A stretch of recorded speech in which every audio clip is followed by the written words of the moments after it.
Welcome to Positive Talk Radio. Our goal is simple: to explore evolving ideas one conversation at a time. So, stay with us as right now we present. We've got a great show for you today. The gentleman who's been on the show before, and he's so intriguing that I had to have him back because he's an author. He is a genealogist. Is that how you say it? Yep, you can say it that way. Yes, absolutely. Genealogist, family historian. I like to use that word sometimes. Oh, family historian is good too. And he's also did I say artist? He's an author, artist, and his wife is an animal communicator, and they have got it. And he was in the Coast Guard for 35 years. So he's been around and he's done a lot of things. John, welcome to the show. How are you?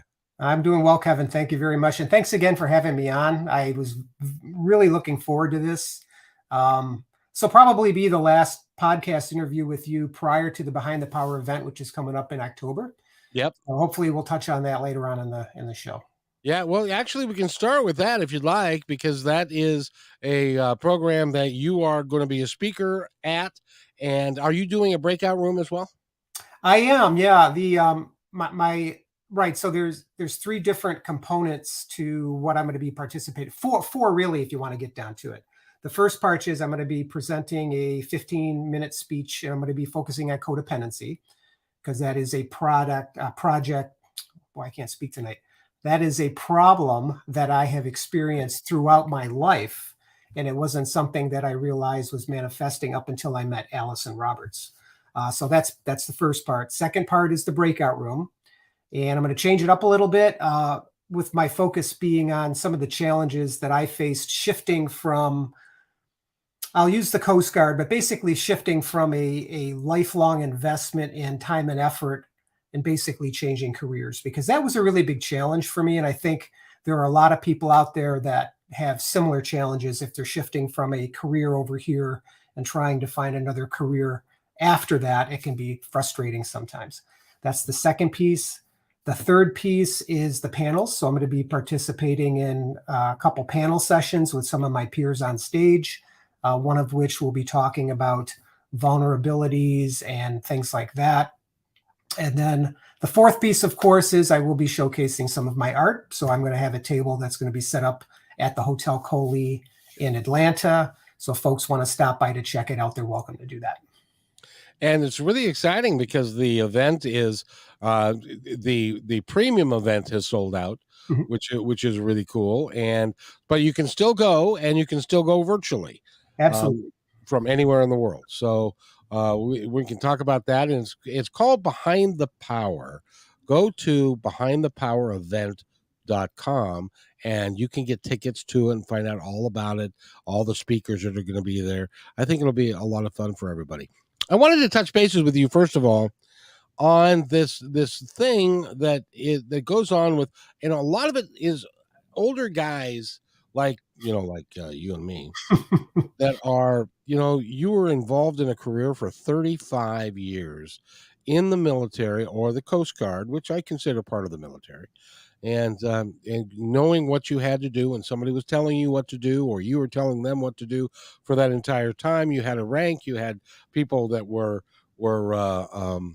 saluting you, and it was your existence was purely, it was there, and it was clear what you would get up in the morning and do, and what your day would consist of, and then you go home and you do the same thing again tomorrow and stuff, and then suddenly, all of the sudden, you retired, and then you were just John.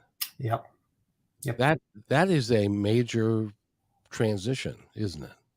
Yeah, it was a much bigger transition than I was expecting, Kevin. And I tell you, if you really want to know the how horrible it was, I mean, the conversation with Christine, my wife, would really be the one that can give you the ground truth on that, because she had to deal with me, right?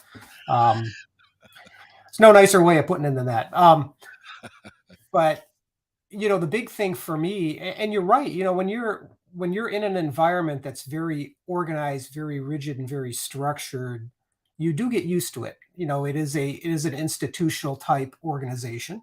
and not to compare the military with prison because there's clear differences, but conceptually it's the same because you are told what to do, you're told what to wear, you're told when to show up, you're told when you can leave, and quite frankly, the higher up in rank you get in any military organization, the same applies, right? Yeah. Whether or not you're somebody right out of boot camp from any of the armed forces or you're the senior most person, you still have a quote unquote 9 to 5 job. Matter of fact, it's not even a 9 to 5 job. It can literally be a 24/7 job, right? Yep. Because for me, most of my career, I was on call. And when you're on call, you need to be prepared at all times. So that adjustment going from that to, hey, John, you can do whatever you want to do now. Well, my first thought was, well, what do I want to do? You know, It's hard. yeah, it It, really is. my father was an executive with Nordstrom's for almost 40 years. And when he retired, he found several things about his life had changed. First of all, he was no longer Mr. McDonald because he was an executive. And so everywhere he went, he had people that were scurrying around, making sure that their racks were right and the displays were right and everybody was working and all that kind of stuff. And then he retired and he was just plain old Jack. And Jack had nothing to do. And then he went home and he'd worked 6 days a week for most of his adult life. And he invaded my mother's house because she had it set up the way she wanted it, and then he had nothing to do, and so he was kicking around the house, which caused them to break up for a period of time. Mm. Because it was really stressful for both of them because they didn't even know each other that well. Because they just kind of passed in the night kind of thing. So it was hard. And I don't want to pry about you and Christine or anything like that. But I imagine that is an adjustment for a person that's been set up the house the way they want it and all that kind of stuff. And then all of a sudden you're underfoot. Well, yeah, I mean, and it's particularly bad even today after 2 years. I mean, we're working on it and we're working through managing some of the complexities. I mean, something as simple as laundry. I mean, you wouldn't think that would be a contentious issue. I mean, socks are dirty, you throw them in the machine, and then you dry them and they're done, right? But who does the laundry when the person that maybe has historically been doing it now has to share that responsibility? I mean, it seems like a really easy question to answer, but Nope. it's not because even scheduling's different, right? Like me, to this day, I get up between 5 and 5:30. I just wake up naturally between 5 and 5:30. So you get up on purpose? Yeah, yeah, Oh, yeah. you poor man. No, I enjoy it. I've always liked the morning anyway, and I am programmed to get up that early, right? But then again, I'm in bed by 9 o'clock at night, so there is a trade-off there, right? Um, but she doesn't. She gets up later, so it's like it's like me working with you, Kevin, every day. You're on West Coast time, I'm on East Coast time, and somehow we need to make all this work. It's no different in that relationship. So here I come in with my militaristic way of thinking. I get up at 5:30 and it's like 6:30, 7:30. Meanwhile, the laundry's sitting there. Well, I'm just going to go ahead and do it. I'm not doing anything else anyway, right? And she gets up. She's like, well, what did you do the laundry for? I was going to do it. You know what I mean? So, and that's just one small thing. You multiply that now with everything else, and it's something. There we go. She's confirming exactly what I'm saying.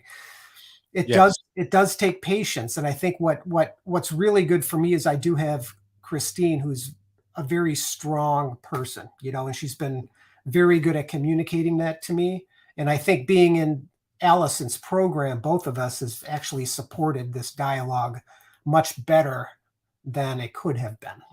So, By the way, I'm really taken with how you said that. She's a strong woman and has really communicated that well to me. And somebody else might have said, she is tough and she yells at me all the time. she doesn't yell, and that's the thing. She does her very best to understand. I mean, we got married when I hit the 20-year mark with the Coast Guard. So I I was, matter of fact, I was planning on retiring that year when I met her.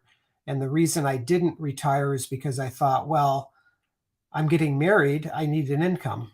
And by the way, I speak a little bit about this in Atlanta because this is part of my overall codependency issues that I've dealt with my whole life, right? I need to rescue my new wife, so I need a job and I need to do this thing to rescue her, right? Um, but for the last 15 years, she has been very well aware of my commitment to the service and to the American people, right? Through the services that the Coast Guard provides, search and rescue, law enforcement, drug interdiction, the whole 9 yards, and the hours. I mean, I was working 13, 14 hours a day. So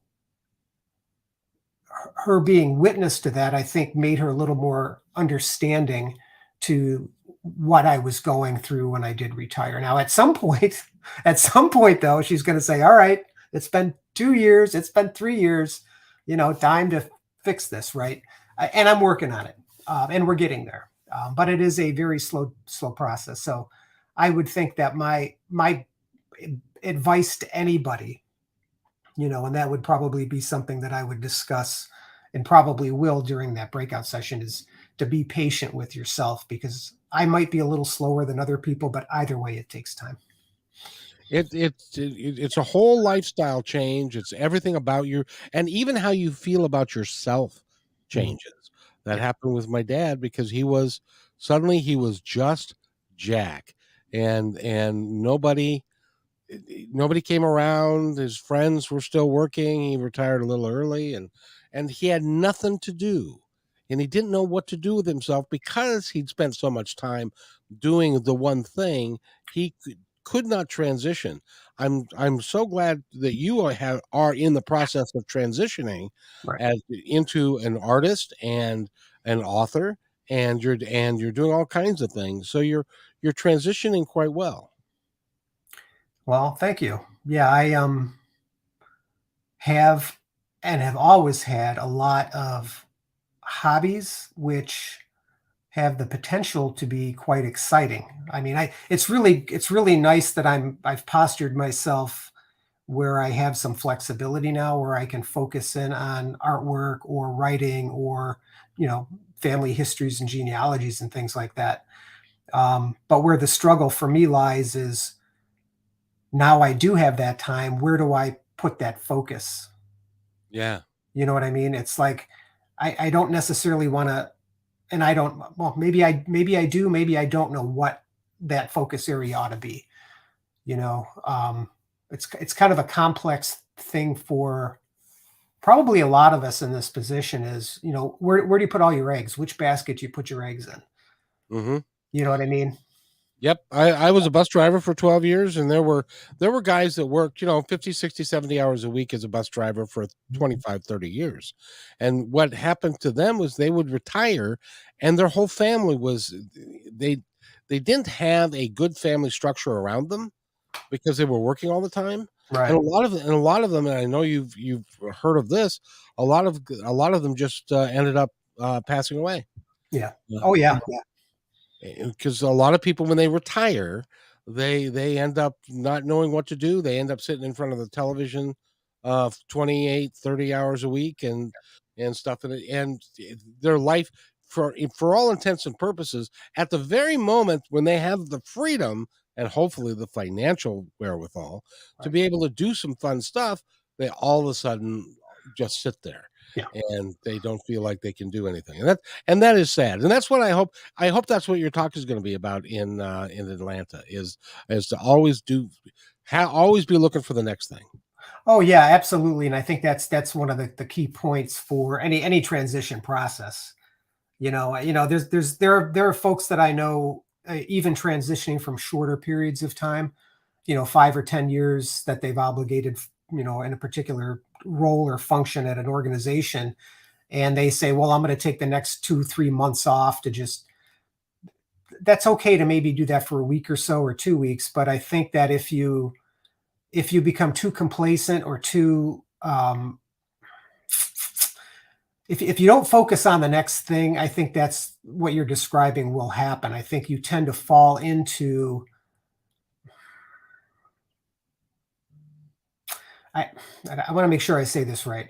I think that you can very easily fall into a position where you lose that desire to hit a goal or meet an objective, because if you do have a steady income, for example, like for me, if I'm getting a retirement check in, and let's say that it's enough to meet my basic needs, what's my motivation then to do anything other than, like you're suggesting, just sit and watch TV? There isn't. There Yeah. isn't. Right? Un- So unless you have a passion for yeah. what it is that you're going to transition to. Right. And that's so right. So and that's the key thing. And I think that if you do stop and lose that sense of motivation is such a hard thing to get back. It is. I mean, I used to run, and all it took was maybe a month or two of me not running, and I completely lost that motivation. And to get it back is like pulling teeth. Or getting a root canal, which I just got yesterday, by the way. I'm just letting you know. I'm sorry, I've had a bunch of them. Yeah. But I think you know what I'm trying to say. Hopefully the folks listening to this podcast understand what I'm saying as well. But I agree. I think if and it's not a matter of looking to do something for the sake of doing. I think it's a matter of always looking for something to keep you excited about life. Yes. Because that's really what it's all about. I mean, life should be a series of excitements, even if it doesn't turn out the way you want it to turn out. New challenges, new adventures, new experiences really is what makes what we're doing here worth it. Yeah. And when you stop doing that, then things go downhill for you, right. and the people around you. Oh yeah, absolutely. Yeah. It makes it really tough for when other people are either dependent upon you or they care about you, to see you just kind of stop. And that's the thing. My dad, when he retired, he didn't feel like he wanted to go volunteer. We said, go walk some dogs, he loved dogs and stuff, and go do stuff like that. And he wouldn't do it because it's like, well, I want to get paid for this stuff and all that. So he joined a country club and played golf. And it was really interesting because what he did was, he now, instead of working at Nordstrom, which he had for so long, he now was a member of the country club. And so playing golf was his job. So he'd get up at 7:00 in the morning. He'd go down to the club. He'd get coffee on the way. He'd sit there and have coffee and talk to the guys. They'd play a round of golf, and then they would go and play gin, and then he would go home at 5. So it was like he had a job, and that was what was accustomed. That what he was accustomed to. Yeah, and there's absolutely nothing wrong with that at all. No, and it got his butt out of the house so my mom wouldn't shoot him. Oh, there you go. See, the laundry would have got done on her schedule then, right? That's exactly right. That's exactly right. And this is Dr. Marnie, and she's a friend of the show. And Dr. Marnie, I got to have you back on again. So let's get in touch. Another great interview. John, you've got a great attitude about life. And you do. And as the crow flies, she just says, hello, how you doing? It's Kim Nishida.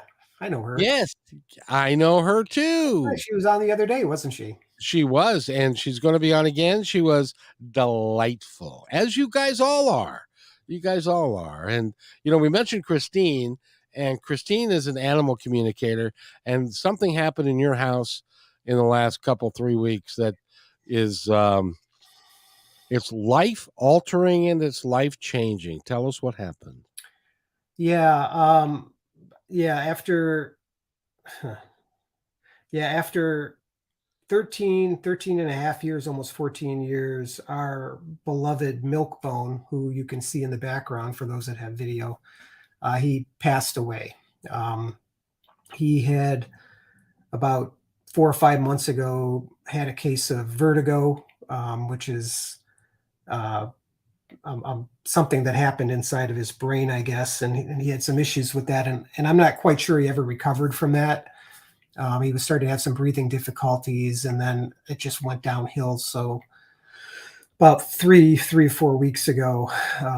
We took him to the vet, and unfortunately, the vet couldn't do anything, and we had to say our goodbyes to him. And you know, Milkbone was, for me, the only dog that has ever been in my life. Growing up, we had stray cats. We had a ton of stray cats outside our house, so we had them coming from all over, and we used to name them as kids. We had one that was called Short Tail and one that was called Softball Head, and we had all these really weird names for these stray cats. But we never had a dog, and Milkbone's story, real quick, is my Christine and I had got married up here in Massachusetts, and immediately the Coast Guard gave us orders to West Virginia. West Virginia, wild and wonderful, right? Wonderful place to live. But when you're moving someplace new, it can be a struggle to adapt to the community, adapt to the climate, the whole 9 yards. So Christine and I, we were having some struggles. Our first year of marriage was not exactly the easiest thing. And I thought to myself, this is how husbands think. I know, I'll get Christine somebody that she can talk to. So instead of going out and hiring a friend, I decided to bring home a Springer Spaniel. And I remember telling her, "Hey, honey, I brought home a puppy." And the first thing she says was, "That's a puppy?" Because Springer Spaniels as puppies, they're pretty big. And I think it was maybe 8 weeks old. So I was lugging this dog in.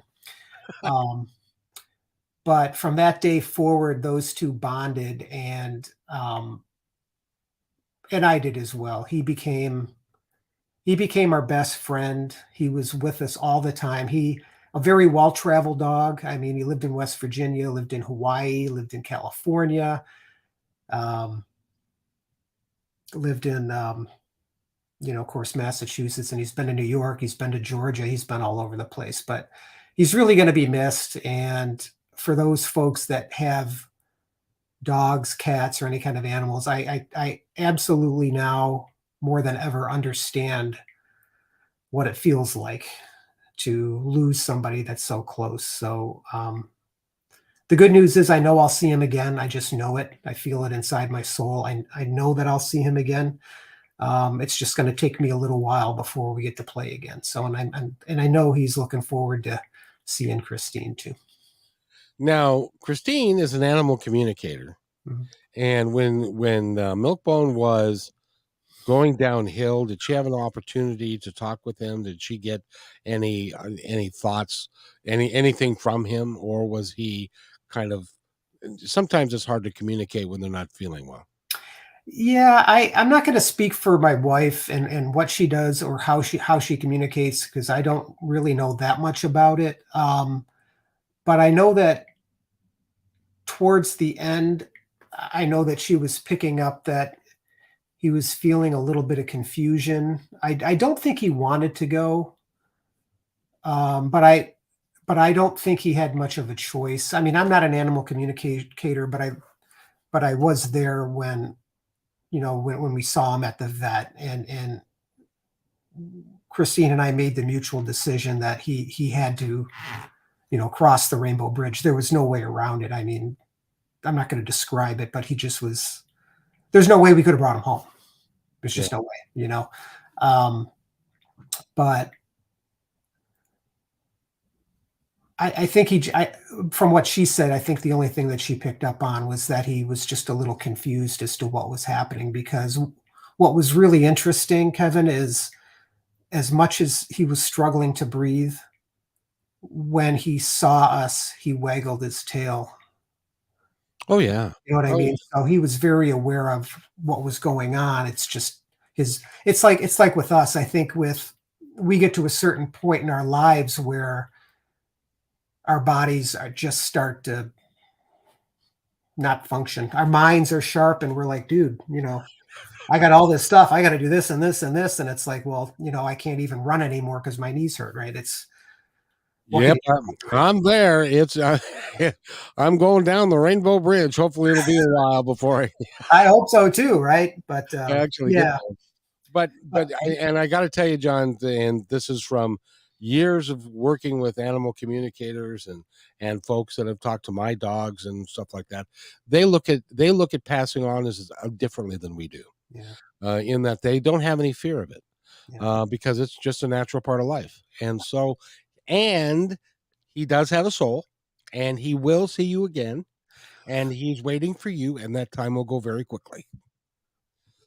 Yeah, yeah, you know something? I think you're right. I think it'll go a lot quicker than I think, because the older I get, the more I sense how fast time moves. You know what I mean? So, and I'm not saying that that's going to happen tomorrow or the next day, but I think, the next, what am I, 50 something now, 56?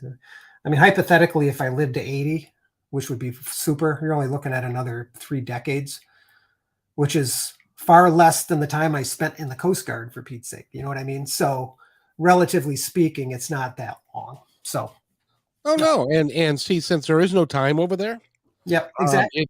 it moves really quickly, and before you know it, you guys will be together. Now, the only caveat there is Mhm. sometimes Mhm. dogs like to come back in another dog suit to Mhm. enjoy the same family because of the relationship that they had. So I would implore you, if there is a dog that magically, I don't know how, but it just magically shows up at your doorstep, um, don't disregard that. Wouldn't dream of it. Wouldn't dream of it. Yes, indeed, and hugs to you and Christine. John, Milkbone Soul is always with you, and that is absolutely true. And it's amazing. Dogs have a good friend of mine who's an animal behavioralist says, dogs have masters, cats have staff. Yeah. And so, it's always nice to come home to somebody who's always happy to see you. Yeah. Yeah. And I didn't get that when I when I was married. I didn't always get that gee honey, I'm happy to see you kind of look from Yeah. my significant other, but I always did for my dog. So, Yeah. Yeah. so Yeah. He was wonderful. He was. So. now, in addition to what you do, because you're an author, you write a bunch of stuff, and I'm curious to know how you got into genealogy. Well, and thank you for asking that, Kevin. That's a really good question. And the short story to that is this: my mother, for years, was interested in family history, and this was well before the internet. Yeah. So she would write letters to people in other countries trying to track down her side of the family, right? So her maiden name was Hinton. And over time, she learned that the Hintons came from England. So she would converse with folks from England to try to establish that particular family tree. In the meantime, she identified a potential connection to the early Plymouth colonies, specifically Edward Bangs, who came in from England in 1623 aboard the Anne. And I still remember, I think it was in the early 90s when she called me when I was living in Massachusetts, thrilled to confirm that we were in fact descended from Edward Bangs, the Pilgrim, because he was the third ship over, that we had that direct ancestry there. So, me living in Massachusetts, this was again probably right about the time that the internet started to be a thing, probably the early 90s, asked me to go to the library to do some research. So I'd go to the library down there in downtown Salem, look some things up for her. So I would help her a little bit remotely because she was living in New York State. I was living in Massachusetts. All that wasn't enough to really get my juices boiling yet for genealogy or family history, but that's kind of how I dipped my toe into the arena. All right. Awesome. Fast forward from the 90s to 2006, my mother passes away. Oh, Okay. It's a sad thing. I inherit what must have been 20 boxes of genealogy. Yeah.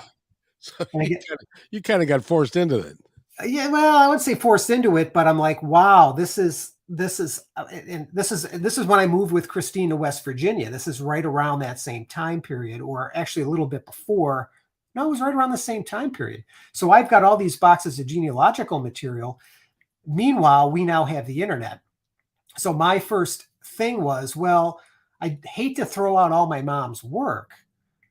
I can't keep it. So why don't I start to confirm what she found by using ancestry.com, by using, familysearch.org and a lot of these other sites. And when I started doing that, of course, everything she found was accurate, but I was able to convert it through these, or confirm it through these sites. And then in the meantime, once things were found, I would just get rid of the old paperwork, because a lot of it was just like literally dot matrix printer type papers, right? I mean, like old school stuff, right? Just keeping some of the essential original paperworks, papers, things that she would get from England, or some handwritten documents and stuff like that. But during that process, I'm like, well, where does my coal ancestry come from? Because my mother never focused on that. She never looked any of it up because she was doing her family. Right. Right.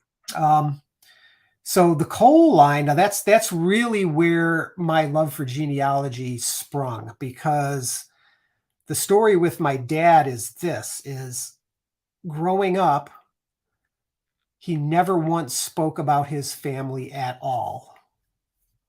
At all. Like, who are your parents? Never spoke about it. Do you have any brothers and sisters? Never said anything. Where are you from? The only thing we knew is that he was born in Syracuse, New York. That was it. Wow. Okay. Now, I couldn't ask him in the year 2006 or beyond, because he had died in 1987. So he wasn't around. So I'm like, all right, I'm going to focus on the coal ancestry. All right. So it didn't take too long to start making connections. I suspected that he was the son of a Frederick Cole that lived in the Syracuse area. So once I made that connection, I found out who he was married to. It was a German immigrant that came over in the early 20th century on one of the boats. She was like 16 years old. Her name was Rose. They ended up getting married. My father was born. And then, of course, I'm here. Interesting thing about them is my grandfather, Frederick, was 20 years older than his wife. My father, coincidentally, was 20 years older than his wife. I am 8 years older than my wife, so I didn't quite hit that 20. I tried really hard, but it didn't quite work out. But getting back to the coal line, what I really wanted to solve was who was Frederick's father. And the problem was I couldn't find any records for that until I came across a book that showed a Frederick Cole, which was the son of an Orange Cole. The guy's name was Orange Theodore Cole. And why I thought that was Frederick's father is because the middle name was Theodore, Orange Theodore Cole. Frederick's middle name was Theodore, Frederick Theodore Cole. And to never guess what my father's middle name was. Theodore. Correct. So what are the odds that Theodore isn't a family name?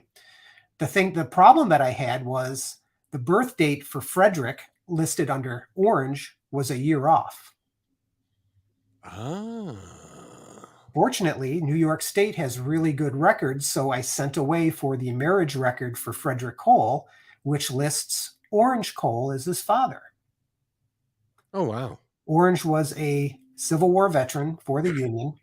And once I had his name, I was able to then trace the Cole surname all the way back to Plymouth, this time to the Winthrop fleet that came over in the 1630s. So both my family tree lines both came in through the Plymouth colonies right around the same time. And what's really interesting, Kevin, is that when you look at these family trees as they branch out, at some point they do reconnect. So my mother and father were actually 10th cousins. Isn't that funny how that works? That really is. And is it kind of like, by the way, Christine says you found appreciation for your ancestry, which is really cool, because my ancestry goes back to my grandparents, and as after that there's nothing. But is it kind of like a detective novel that you're just kind of looking at clues about things and stuff like that, and then you're trying to piece stuff together? It absolutely is. And I tell you, I get so lost in that. Um, that it for a while there it caused some marital issues with Christine. I'm not going to lie, it really did. I was spending so much time focused on that. After work I would come home and work on that it's like I never saw her, and I had to kind of back off a little bit. My choice to do that, not hers. But yeah, it is.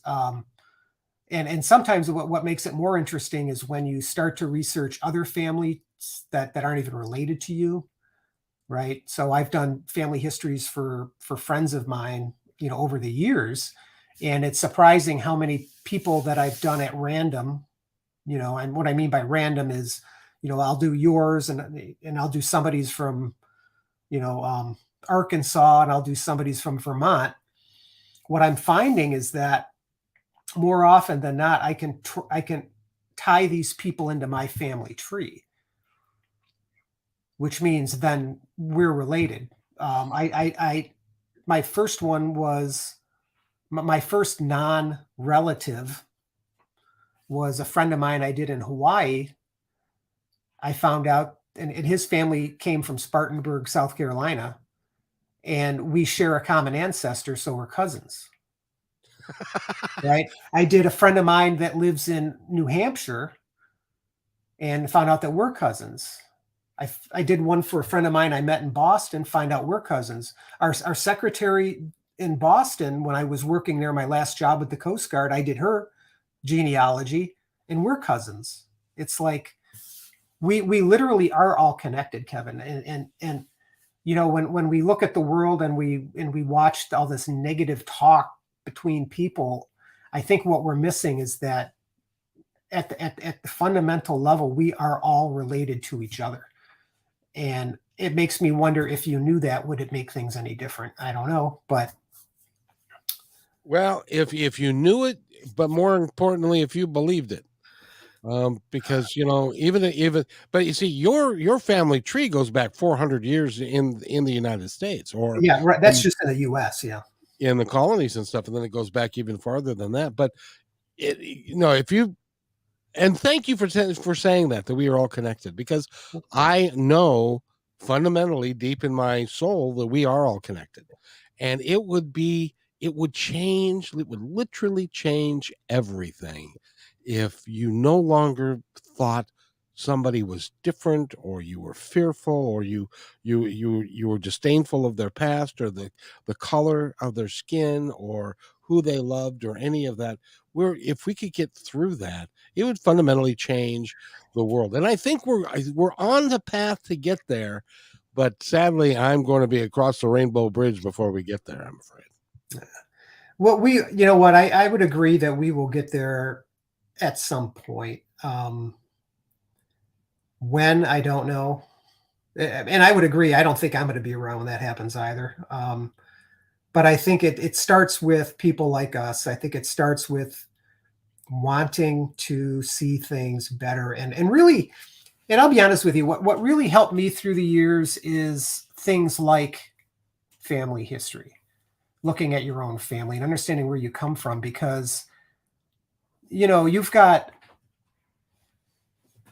people that don't necessarily know that they might be related to people that they currently hate.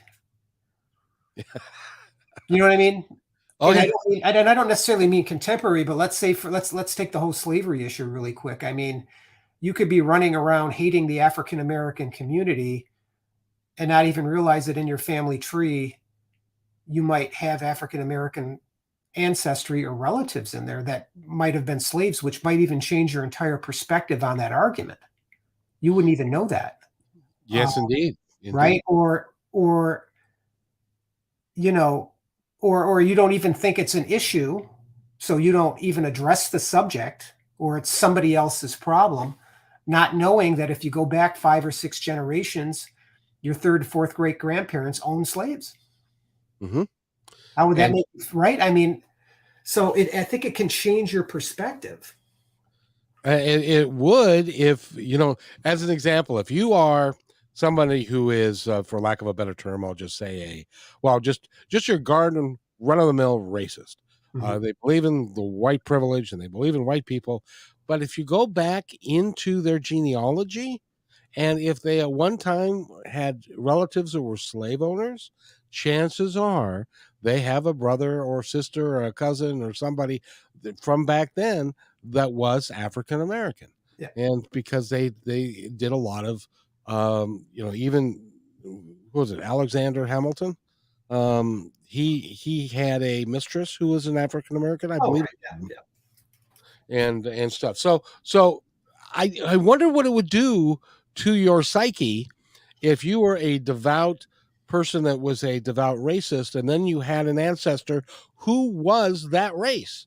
It would have to change your opinion, I would think.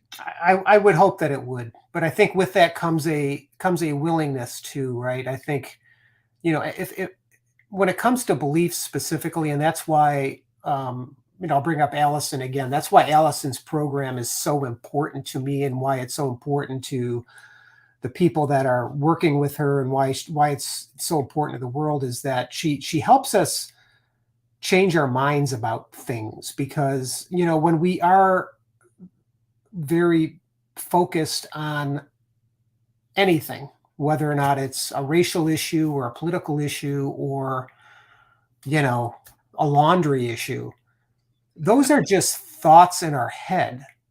Yeah. Right. And thoughts can be changed because we change our thoughts all the time.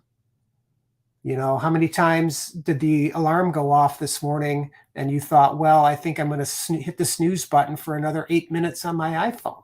So you hit the snooze button. You changed your mind. So if you can change your mind for that, you can change your mind about anything. It's just, it takes a willingness to do that. And I think that's the part that some folks are just resistant to. I couldn't agree more. Right. I couldn't agree more. By the way, that's Allyson Roberts. Go to AllysonRoberts.com to find out more information about that.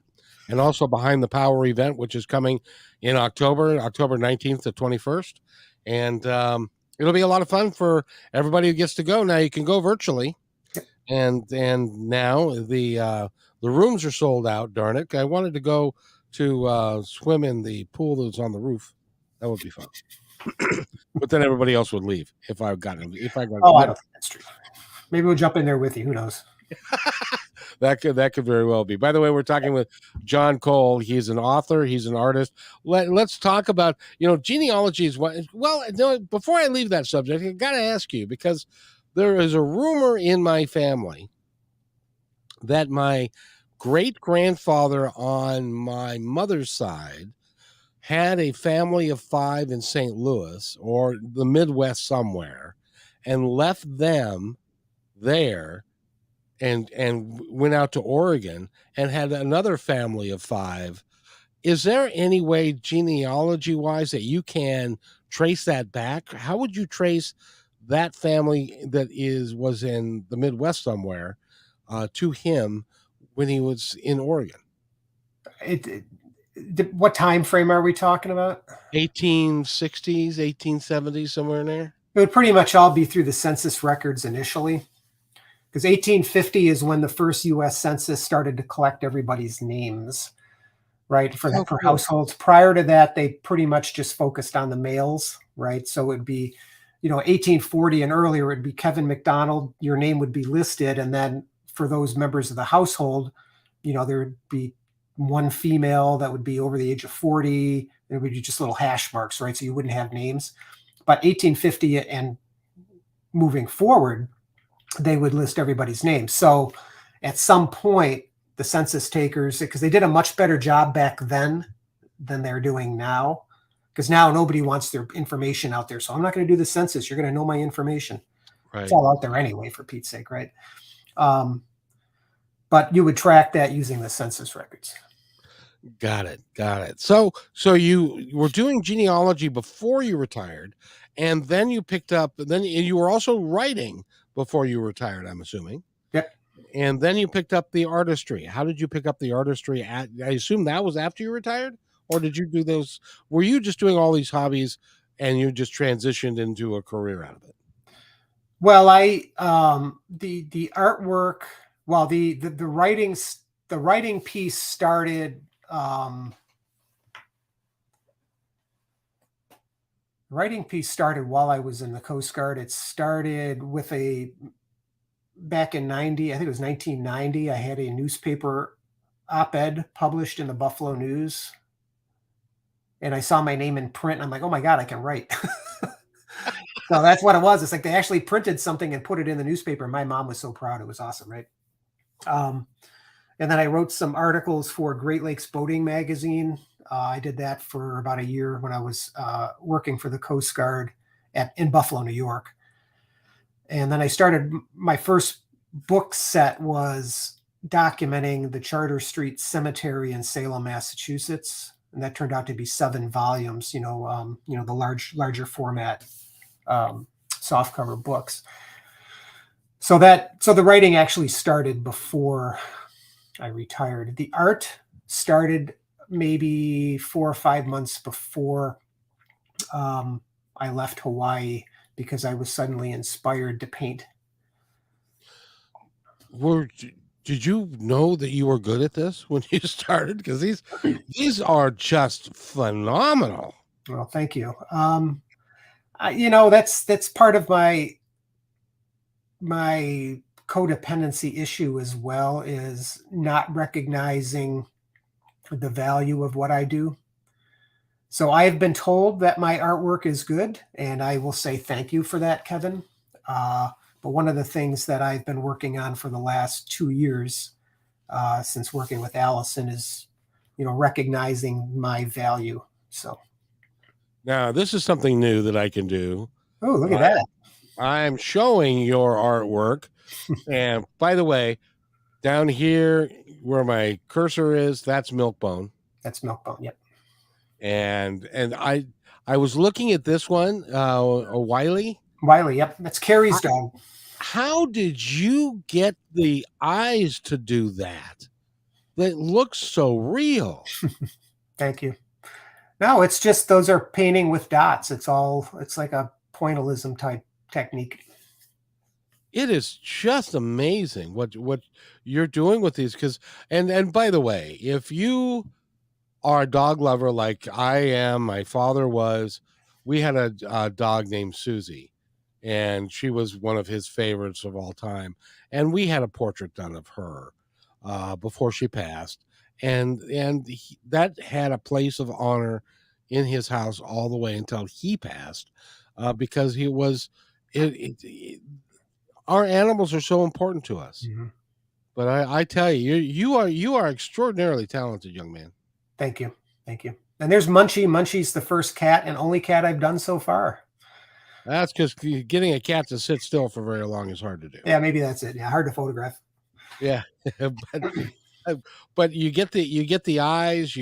Everything looks so real. So congratulations on that. That is just awesome. Thank you. So I can do that now. Isn't that cool? That is cool. That's awesome.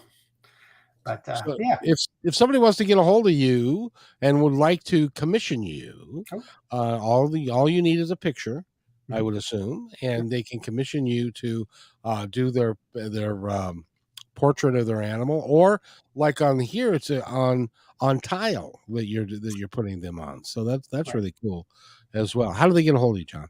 Well, there's 2 ways. If you go to the website, which is johnrobertcole.com, or email is johncoleartist@gmail.com.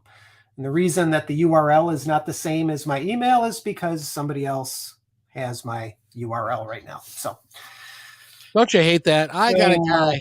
It's a combination. I got a guy in 2003 when I did Positive Talk Radio on KKNW the first time. There was another show on there called Contact Talk Radio. Mm-hmm. And this is the early days. This is 2003. I didn't know anything about the internet. I didn't know anything about buying domains or any of that kind of stuff. So he bought positivetalkradio.com. Mm-hmm. He still holds it to this day. Mm-hmm. And now he wants $2,600 for it. Yeah. I used to. What do they call it? Internet scalping or something like that? They used to have a term for that, right? Yeah. And so that's why we are positivetalkradio.net, because he let .net go because he didn't want to pay that one too. but he's still holding on to that one. He's for $2,600, so it's not worth it to me for that. Yeah, no, it's not. So, but anyway, go to John Cole or johnrobertcole.com Yeah. and look at his pets and and commission him to do your friend and before they go, because you'll miss them, and having that there is just really cool. Yeah, I appreciate that. But yeah, no, it's they're fun to do. They're meaningful too. I mean, I enjoy. I'm going to use the word connecting. It's not connecting the same way as Christine connects with animals, but I do enjoy connecting in my own way with these animals. It's really nice. It's touching too. It is, and we each of us can connect to each other and can connect to animals in our own specific way, and it doesn't have to be how anybody else does it. It's how you do it. Yeah. And it means a lot, and it means a lot to the owners, and it really is remarkable. So John, thank you. I'm glad that we had this time. We're going to have to do this again if you don't mind. No, not at all. I'm not sure about between now and October though with the event, because you are one busy man. However, it would be great. It would be great to hook up with you afterwards just to see how everything went. Wouldn't that be fun? I'd love to do a post-mortem on it. Yeah.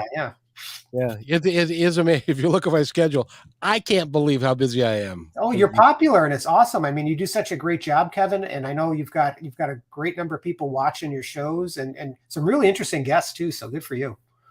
And you know what's interesting about it is that they come to me because apparently this show is unique in the fact that not a lot of people are doing exactly what I'm doing, because I do it live, warts and all, and it's not always perfect, but some really profound information comes out of it, and things like the things that you and I have been talking about today, everybody goes through. Yeah. There really is a commonality to the human experience that everybody thinks that I'm the first one that this has ever happened to, and then no, you're not.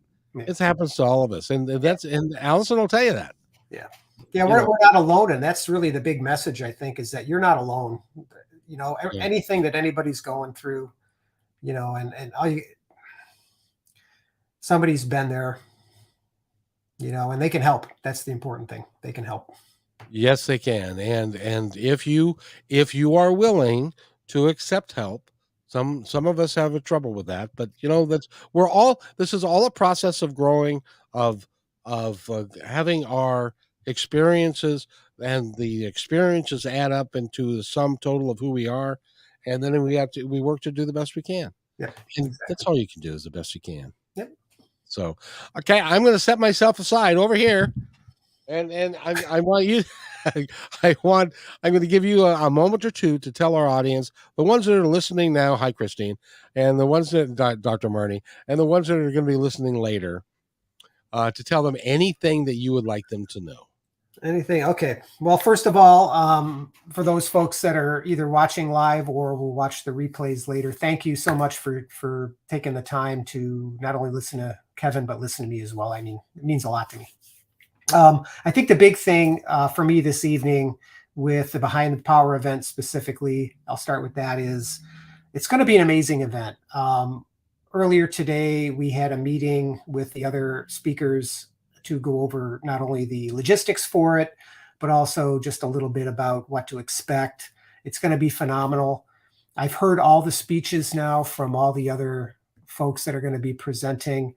They're very, very powerful, and they're going to be meaningful.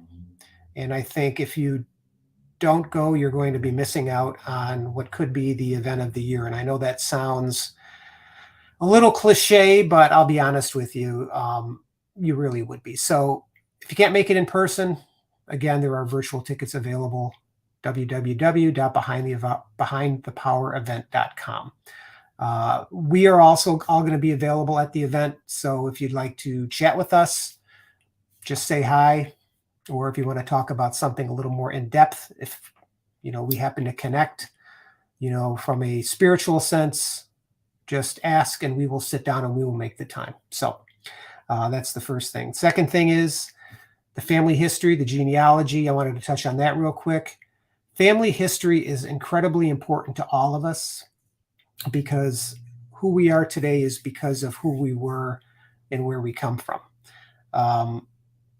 The more you know about your past, the more you can change your present and your future. So no story is too big and no story is too small, and no story is not important. Everybody's story is important. Take the time and write some of it down. Put it in a book. Doesn't have to be expensive. It can be very, very inexpensive. Take the time to do that. Somebody will connect with that and somebody will want to read your story. And then, of course, lastly, I'll just let you know, Kevin, that one of the other things I didn't mention is that I am currently in the process of sewing my own shirt for the event. So when I get on stage, not only do I paint, write, and do family history, I also sew. So I'm making my own shirt. So that'll be interesting. That's pretty amazing that you're doing all of those things. And Yeah. I wanted to add one more thing to what you just said. Sure. And that is this: everybody's story is important. And one of the saddest things that I find or have found is that for a long time I was doing a program called Family Legacies, Mm-hmm. where I would interview somebody who was older and they would tell me their life story. I'd put it in the CD, I'd wrap it up, and then their family would get it. Mm-hmm. And what I've found is that a lot of older people don't value who they are or who they were. The first thing that they keep telling me is, nobody would be interested in my story. My story is, that was a long time ago. Nobody knows. And the one that specifically, he didn't tell me anything about him when we got. He was on the staff of George Patton as George Patton was racing across Europe to free Europe from Hitler. Yeah. And then he goes to Hollywood and he meets and works with Bob Hope, Bing Crosby. And he was saying, I don't have any value. Yeah. You have value in who you are for every day of your life. Absolutely. Couldn't agree more. And by the way, Holly says, love your portraits, John. Keep up the great work. She also says, great interview. And by the way, you can always go to my website and buy me a cup of coffee. And so there's a little coffee cup in the corner, and you can always go do that. And that's just fun. And Jerry Murphy says, and claps and says hello. Hi, Jerry. And thanks, Holly. And way to go, John. So do you know Jerry? I do. Yep. She's in our Unapologetic Power group. Oh, very nice. Very nice. Well, nice to meet you, Jerry, when you're coming on the show. So, John, thank you so much for being here. I could not, every time I talk to you, we have a great conversation and it's fun. And I'm looking forward to you going to sew your shirt, do the Behind the Power, and then we'll do a postmortem after that. All right. I'll promise I'll wear the shirt too. If that would be great. What color is the shirt? It's actually mixed colors. So that's a smart man right there. So if soup gets on it, you can just kind of hide it. That's right. Nobody will know. That's right. John, thank you very much. And you have a great day. And everybody else, you have a great day too.